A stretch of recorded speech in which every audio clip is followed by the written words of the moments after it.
Radhe Radhe everyone, आप देख रहे हैं सीरियल सियापा, जहां पे मिलती है आपको आप ही के फेवरेट शो से जुड़ी हर एक इंटरेस्टिंग अपडेट।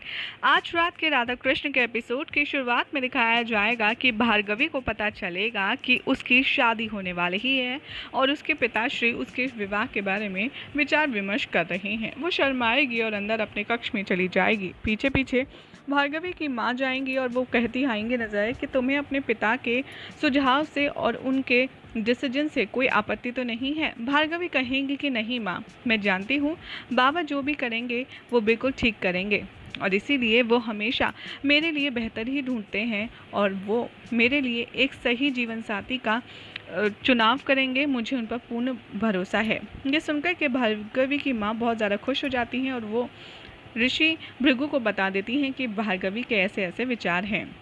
और तभी भार्गवी को यहाँ पर बहुत खूबसूरत सा एहसास होगा और उसके जो फूल होंगे वो उड़कर के श्रीनिवास के पास चले जाएंगे और वहाँ पर श्रीनिवास फूल को उठाते हुए देखते ही कहते हैं कि श्री, अब तो समय आ गया है। न जाने मुझे ऐसे क्यों आभास हो रहा है कि मेरा और भार्गवी का मिलन बहुत जल्द होने वाला है।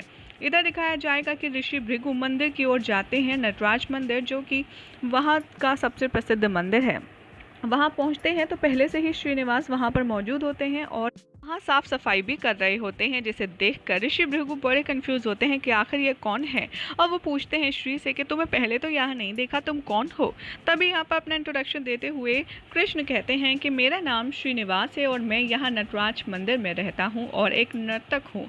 ये सुनकर के ऋषि भृगु थोड़े से प्रसन्न हो जाते हैं और जब उन्हें ये पता चलता है कि वो जो गेंदे के फूलों की माला ऋषि भृगु के पास आई थी वो उन्होंने ही भेजी थी, यानी कि श्रीनिवास ने, तो वो और भी ज़्यादा प्रसन्न हो जाते हैं। यहाँ पर ऋषि भृगु कहते हैं कि मैं तुमसे अत्यंत अधिक प्रसन्न हुआ हूँ, मैं तुम्हें अपने घर पर भोजन के लिए आमंत्रित करना चाहता हूँ। ये सुनकर श्रीनिवास अंदर ही अंदर इतना ज़्यादा खुश हो जाते हैं कि फाइनली अब भार्गवी से ऑफिशियली मुलाकात होगी। इधर दिखाया जाएगा कि जो राजा आकाश है, यानी कि पद्मावती के पिताश्री, वो अपने भार जितना सोना तोल रहे होते हैं ताकि वो पद्मावती के विवाह में उसे दान कर सकें। तभी वहाँ पर उनका पुत्र आता है वसुदेव, उनसे कहता है कि आप ये सब क्या कर रही हैं। और यहाँ पर राजा और उनके बेटे के बीच में ढेर सारी बातचीत होती है। इधर दिखाया जाएगा कि दोनों विवाह के विचार विमर्श के चलते ऋषि भृगु के पास जाते हैं और महाराजा यहाँ पर भृगु के पास जाकर उनसे कहते हैं कि क्या मैं आपसे एकांत में बात कर सकता हूँ, मैं आपसे एकांत में बात करना चाहता हूँ। ये सुनकर वासुदेव, जो कि पद्मावती के भाई हैं, वो थोड़े से क्रोधित हो जाते हैं और कहते हैं कि क्यों, एकांत में क्यों, मुझे भी अपनी बहन के विवाह के विषय में जानने का हक है और मैं जानना चाहता हूँ।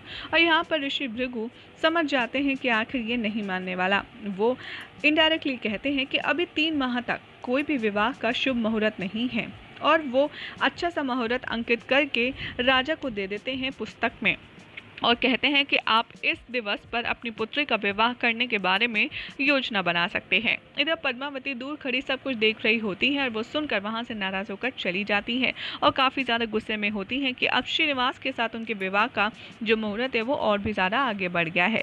तभी उनकी एक सखी उन्हें छेड़ती है और पूछती है कि अब क्या करोगी आप पद्मावती। तभी वो कहती हैं कि मैंने सोच लिया है मुझे किससे विवाह करना है और कब कैसे करना है। और यहाँ पर श्रीनिवास दिखाया जाएगा कि बहुत जल्दी जल्दी काम कर रहे होंगे, साफ़ सफाई से लेकर के अपना जो भी उन्हें ड्यूटी मिली है वो सब। और इसे देख कर के जो गोविंद राज हैं वो कहेंगे कि क्या हुआ, जल्दबाजी में लग रहे हो, आज कुछ विशेष है क्या। गोविंद राज यहाँ पर पूछते रह जाते हैं लेकिन श्री नहीं बताते कि आखिर उन्हें एक्साइटमेंट भार्गवी के घर जाने की है, क्योंकि ऋषि भृगु ने उन्हें घर जो बुलाया है। जैसे ही श्री अपना काम खत्म करते हैं वो देखते हैं सामने से पद्मावती आती है, जिसे देखकर वो काफ़ी ज़्यादा हैरान और परेशान हो जाते हैं। यही हो जाएगा आज रात के एपिसोड का एंड, जिसके बाद कल क्या होगा आपको बताएंगे नेक्स्ट रिपोर्ट में। वेल, ऐसी मज़ेदार अपडेट्स के लिए चैनल को सब्सक्राइब करें, वीडियो को लाइक शेयर करना ना भूलें।